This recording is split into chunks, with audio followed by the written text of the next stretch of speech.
pray for Davao City. Hindi naman may ngilad ang atong iyampong syudad sa Davao. Pero kasamang doon kasi pero, si Mr. Bautista nakikintalugin mo. Parang OA naman po na tayo. No, of course, that is not OA. There is a reason why we need to worry about it. O seguridad, ang atong gisgutan. Nakaloko mo sa mga deputy commander nga gipuli ang mga station commander nga gipang relief sa posisyon. Teka. Kanang mga deputies. Teka, tinuduan ba yan sa mga station commander? Teka muna kasi Dong. Sige. Bakit hindi mo na-sustain na rin yung Tagawag? Ha? Hindi ako na masustainer eh. Hindi ko na kayang itabok. Hindi ko na kayang itabok. Ha? Hindi ko na kaya itabok ang Tagalog ko.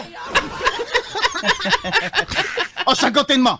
Sagutin mo. Well, there are millions of reasons why we need to worry. Yung pinakamalapit na rason na lang. Because kasi sinabi mo millions. Because number one, it talks about the security aspect. There is a huge implication. Wala namang vacuum dyan. Bakit pagsabi ka ng...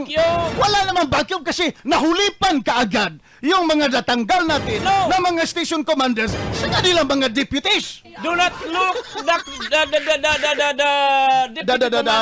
Dodo. Daddy Dodo.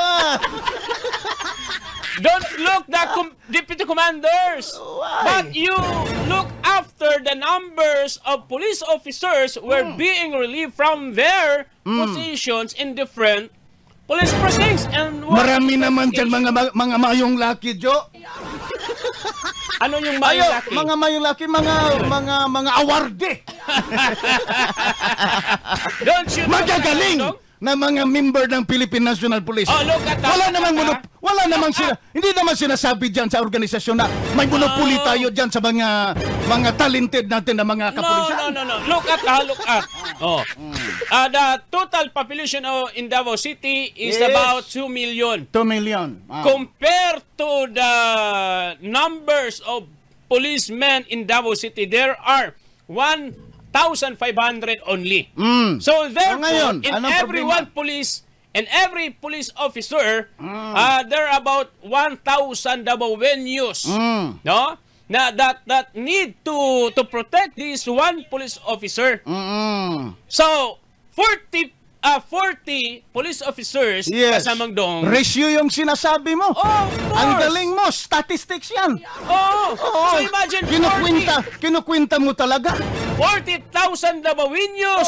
No, walang so, seguridad. ibig mo sabihin, sobra-sobra na tayo dito. Tapos, tatanggalan mo pa ng mga pulis. Yan bang ibig sabihin mo? Kulang talaga. Kaya ngayon nga, nagagalit. Dahil dyan, dapat na tayong sabihin na natin na mag-pray tayo para sa Davao City.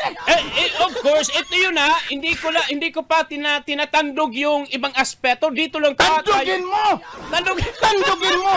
Huwag kang matakot. Sa seguridad lang tayo muna. Tango din. Hindi na ako makalitos.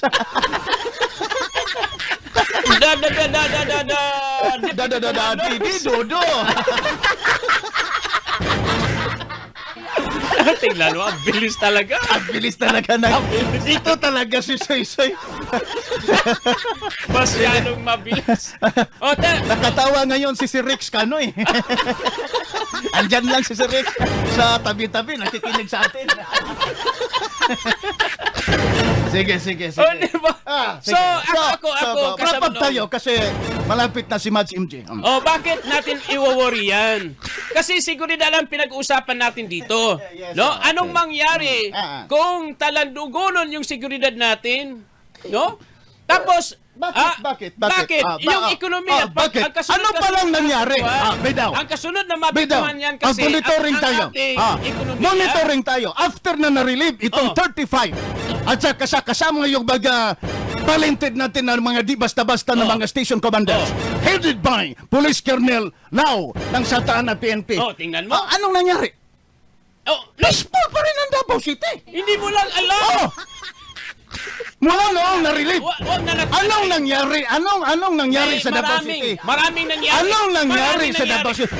Sabihin mo, yung mga pangyayari na nakabalda sa ato ang peace and order sa syudad sa Davao. Pinapalabas. After noong na-relieve ang 35 ng mga policemen. Pinapalabas mo ba kasamang dong na dahil kay Badang, dahil sa 40 police officers, kaya nangyari yung riot doon, yung gulo doon sa Kalinan?